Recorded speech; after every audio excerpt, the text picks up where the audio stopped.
ఆడబిడ్డ నది ఎవరిస్తారు? మీరిస్తారా? చంద్రబాబు నాయుడుతో ఇప్పిస్తారా? మరి ఇంతవరకు ఇవ్వలేదు కదా. మరి ఎందుకు మీరు ఈ కోట్లాది మంది ప్రజల తరఫున నిలబడి చంద్రబాబు నాయుడు లేదు? ఏం అడ్డం వస్తుంది మీకు అని ప్రశ్నిస్తున్నా. ఈరోజు ఎంత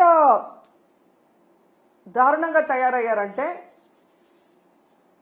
నేను నా కొడుకు పవన్ కళ్యాణ్ గారు అధికారంలోకి వచ్చేసాం కాబట్టి ఈ రాష్ట్ర ప్రజలు ఏమైపోయినా పర్వాలేదు, వీళ్ళకి మనం చెప్పింది ఏది చేయాల్సిన అవసరం లేదు అని ఎంత కేర్లెస్ గా ఈ ప్రభుత్వంలో ఉన్న పెద్దలు ప్రవర్తిస్తున్నారో మనం అందరం కూడా గమనించాలి. ఎన్నికల ముందుకి ఎన్నికల తర్వాత వాళ్ళ ప్రవర్తన ఎలా ఉంది అంటే, ఎన్నికల ముందేమో బాబు షూరిటీ భవిష్యత్తుకు గ్యారంటీ, కానీ ఈరోజు Babu surety cheating guarantee. Cycle కోటేస్తే ఫ్రీ బస్ మీ ఇంటి ముందుకే వచ్చేస్తుంది.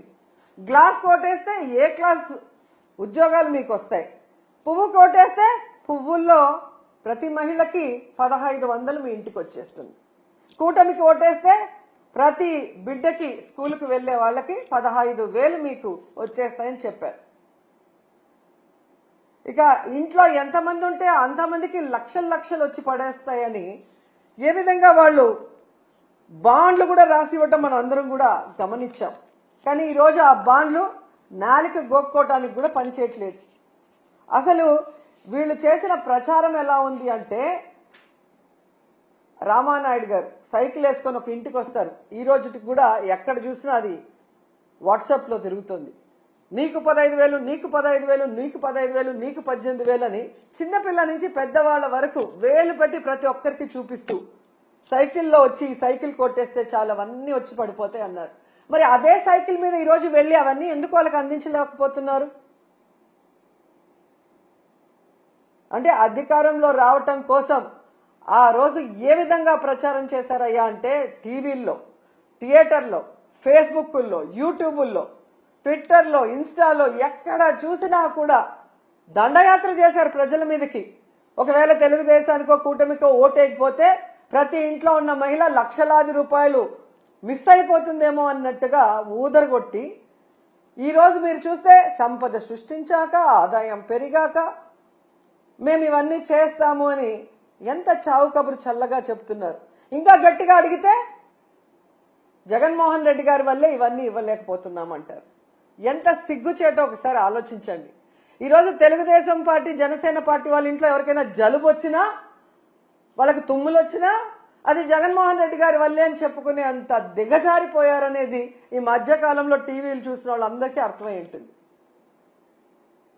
ఈరోజు నేను ఈ కూటమి ప్రభుత్వంలో ఉన్న నాయకులు అందరికీ కూడా చెప్పేది ఒక్కటే, మీ మేనిఫెస్టో మీ దగ్గర లేకపోతే ఒకసారి ఆ మేనిఫెస్టో తెచ్చుకొని చూడండి, లేకపోతే మేము పంపిస్తాం మేము మేనిఫెస్టో.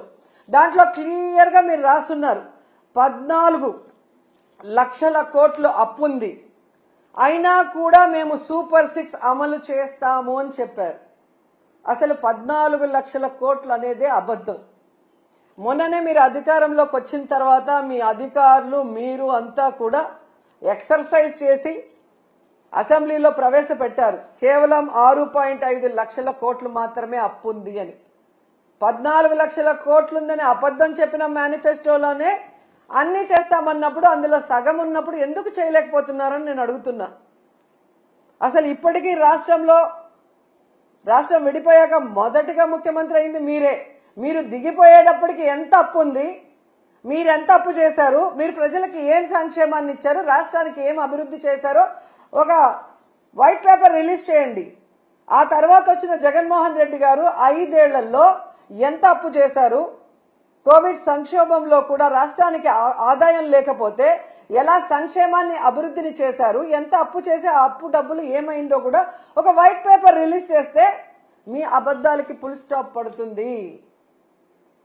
ఎన్నికల ముందే కాదు, ఇప్పుడు కూడా అబద్ధాలు చెప్పుకొని బ్రతకాలనుకుంటున్నారు తప్ప రాష్ట్ర ప్రజలకు ఇచ్చిన హామీలు నెరవేర్చాలన్న చిత్తశుద్ధి లేకపోవడం దురదృష్టకరం.